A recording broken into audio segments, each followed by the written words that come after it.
Well, yeah, I think it's created almost entitlement for information, and so when you withhold information and then reveal it, well, just having that power, right?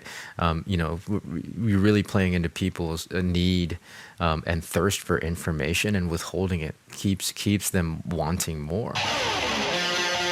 You're listening to Path of the Jedi.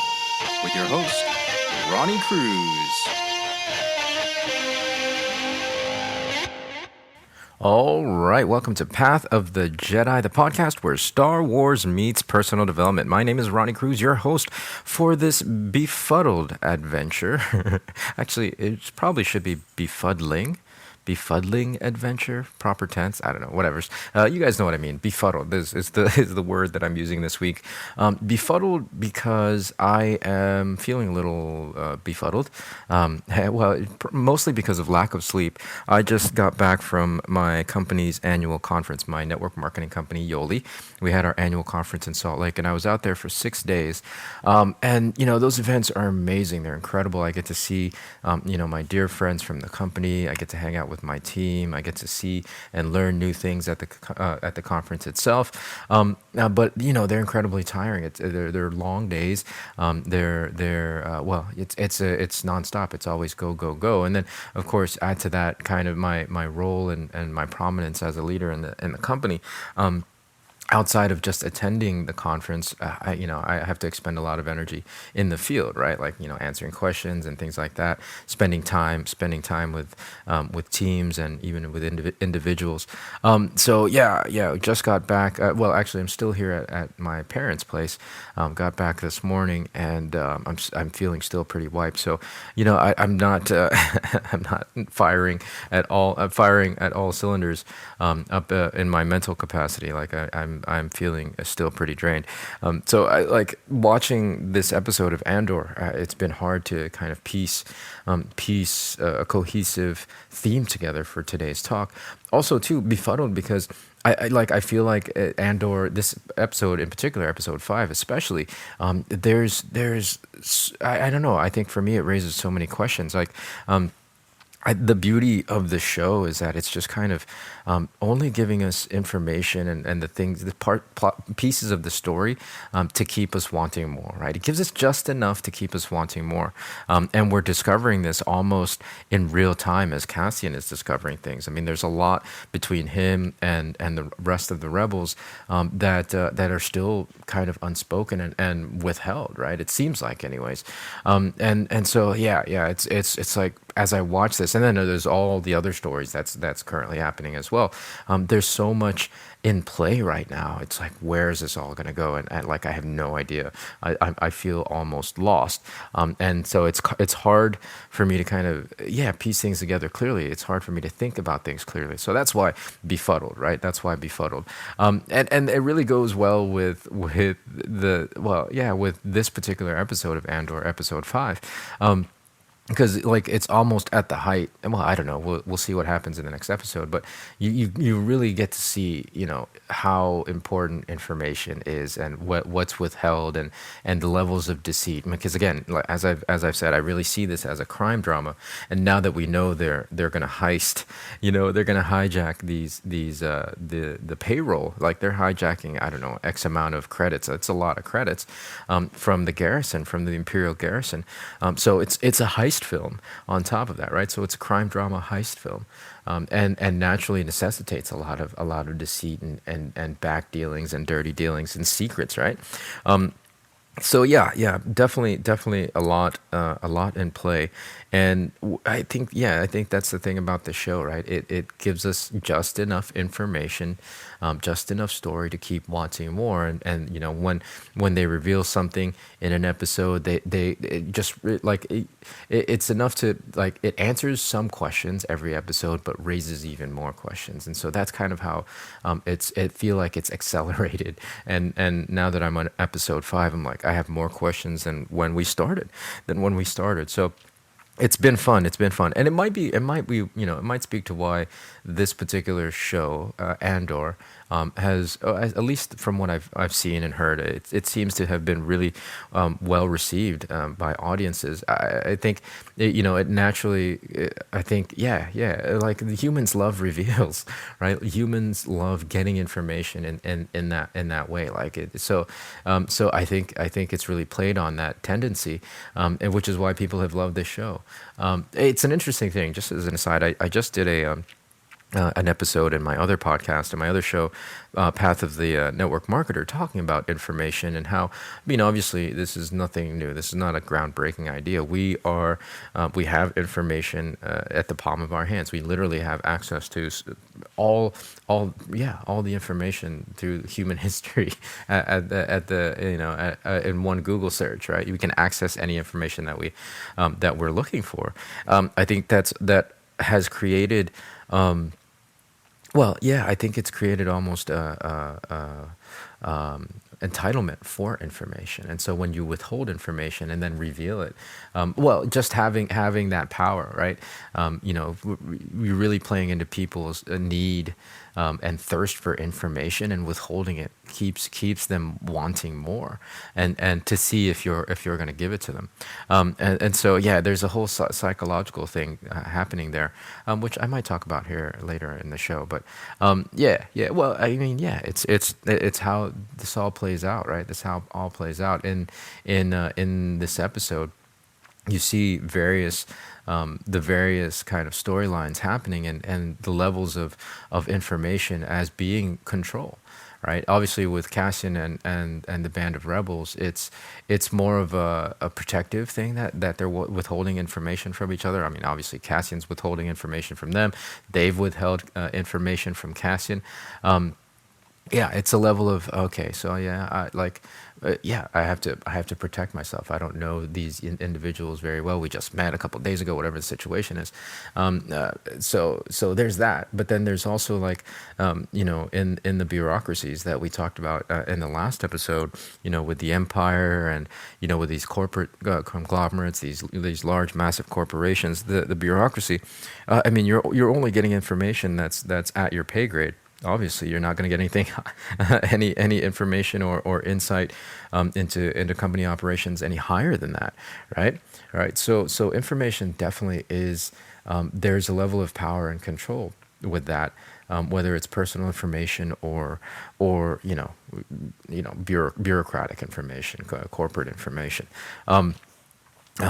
It's an interesting thing, and again, that might be why it plays into the psychology, right? The human psychology of why we love having information. I think it gives us a sense of control. But really, I mean, this is going to be a short episode, but I think what we really have to be careful of is the information that we let in. Right. I think from a personal development standpoint, from a self-development standpoint, the fact that we have access to all the information doesn't necessarily make us any more intelligent.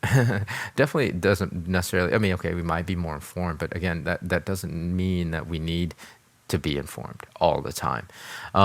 Yeah, we're inundated by stuff, and if we don't filter out certain things, well, you're not going to be able to actually focus on a particular thing, and if you're not focused on the things that matter to you, the things that matter for your life, then you're just going to create very, very kind of random, haphazard results and outcomes in your life, right?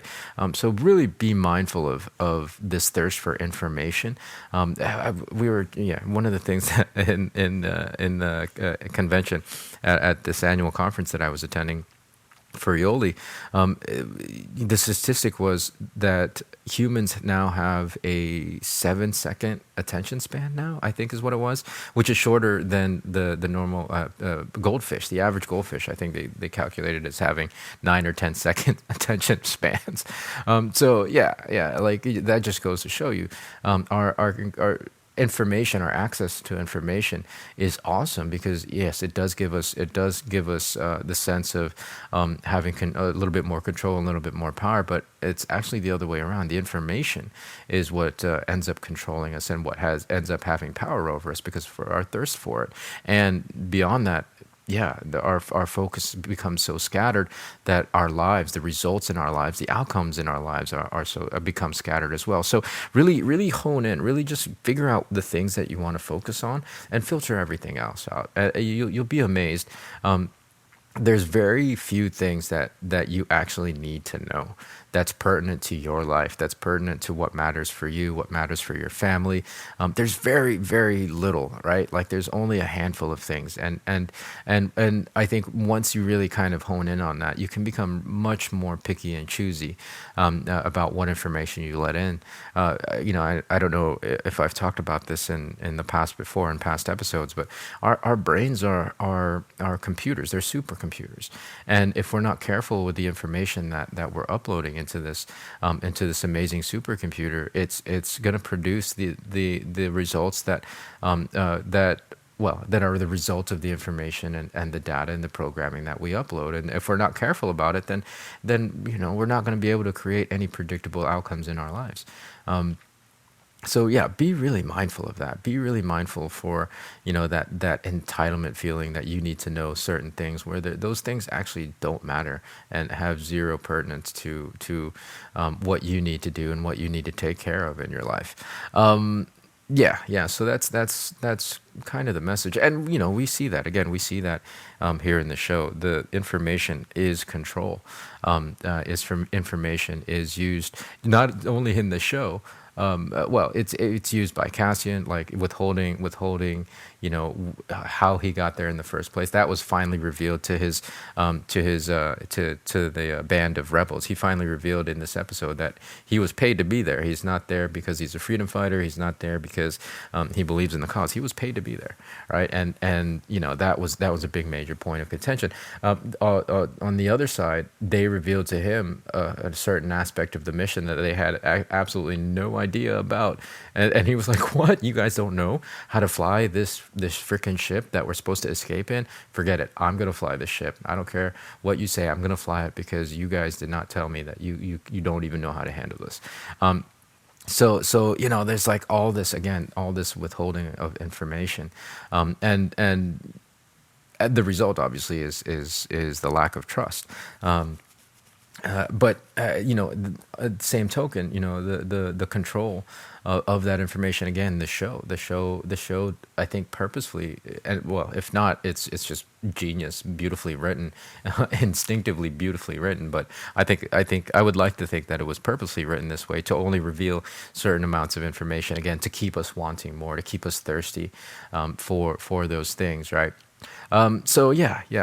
Just again, like really be mindful of the information and the flow and the control of the information, what you feel like you need to know, what information you seek out, because like again, a lot of it, I would say 90% of it is not pertinent to what really matters in your life, what really matters in the lives of your loved ones. So.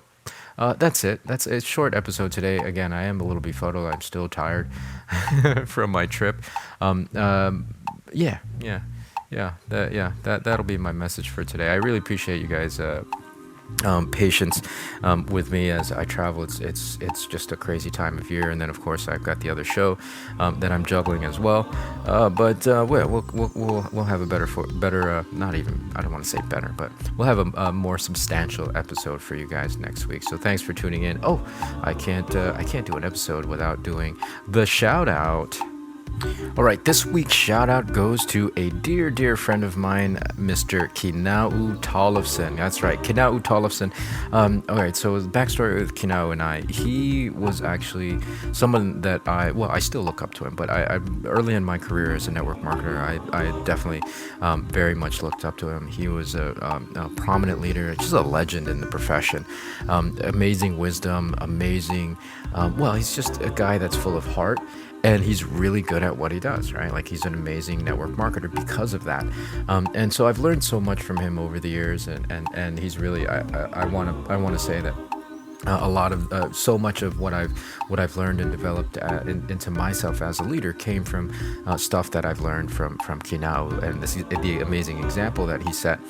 Over the years, we've actually become very good friends. We've become very, very close friends, from our previous company to where we are now. It's amazing that when I used to watch him not perform, but speak on stage and deliver talks and deliver presentations. Again, I was always in awe, and then to have the fortunate privilege to become a compatriot of his in this profession. We've just developed this amazing brotherhood over the years. The things that we've been through together early in my career. I mean, he saw me struggling, and he was always willing to be there to support me, to help guide me, and just even at the very least, put a smile on my face and make me laugh when he knew how difficult things were for me. So and it never changed. You know what I mean? Like the relationship is still very much intact. I just saw him, as a matter of fact, in Salt Lake City. And it's just always amazing and refreshing to see him. It's just a breath of it just feels good to know that there's things that I can count on, right? Like there's individuals that I can count on that I know will always be there through thick and thin, no matter where we are in the company, no matter where I am in my life. I know that I can count on Kinao being there as just a pillar of strength and love and heart. So Kinao, I don't know if you listen to this or not. He probably does. I know you're listening. But I want to just take this time to thank you for your mentorship, your leadership, and most of all your friendship and your brotherhood. Your brothership? That's not where it is. See, still befuddled. You guys know what I mean. His brotherhood. It was a good time seeing him this weekend. So I want to give this shout out to Mr. Kinao Tollefson. All right, well, that's going to do it for today's episode. Again, I appreciate your guys' patience as I'm kind of recovering and recouping from our amazing trip. More next week, right? More next week. We'll tackle Andor episode 6 next week. So until then, guys, please be well, be safe, and may the Force be with you. This podcast is not endorsed by the Walt Disney Company nor Lucasfilm Limited and is intended for entertainment, educational, and informational purposes only. The official Star Wars website can be found at www.starwars.com. Star Wars, all names and sounds and any other Star Wars related items are registered trademarks and or copyrights of Disney and their respective trademark and copyright holders. All original content of this podcast is intellectual property of Path of the Jedi unless otherwise indicated.